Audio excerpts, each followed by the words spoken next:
High friends, welcome to யாஷிகர். நம்மளோட விஜய் டிவியில் இப்போது பயங்கரமான ஒரு எபிசோட் சிந்து பைரவி. இந்த ட்விஸ்ட்டை நான் எதிர்பார்க்கவே இல்லைங்க. ஈரமான ரோஜாவை மாதிரி முடிஞ்சிருமோ அப்படின்னு பார்த்தா இது வேறு மாதிரி ஒரு ட்விஸ்ட்டு. அப்போது சிந்துவை கடத்தினது எல்லாமே சிந்துவோட வேலை தான் போல இருக்குது.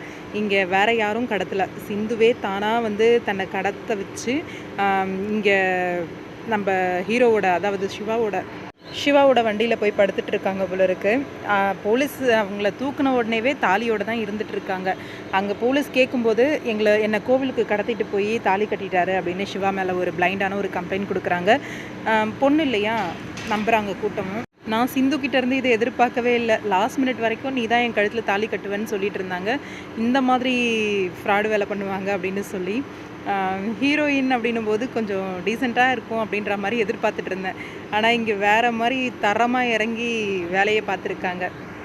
மஞ்சள் கிழங்கு வச்சு தாலி கட்டிட்டு சிவா தான் கட்டினார் என்னை கடத்திட்டு போய் அப்படின்னு ஒரு பழியை போட்டுட்டாங்க. இப்போது அவங்க அண்ணன் வந்து என்ன நினைப்பார், அவங்க ஃபேமிலி என்ன நினைக்கும் சிவாவை பற்றி, எல்லாருமே வந்து ரொம்ப கேவலமாக நினைப்பாங்களே. எந்த பாவமும் அறியாத சிவா இப்போ வந்து அசிங்கப்படுற மாதிரியும் அவமானப்படுற மாதிரியும் இருக்கும். இதில் இப்போது சிந்து வந்து அப்பாவி அப்படின்ற மாதிரி ஒரு தோரணையில் வந்து இருப்பாங்க.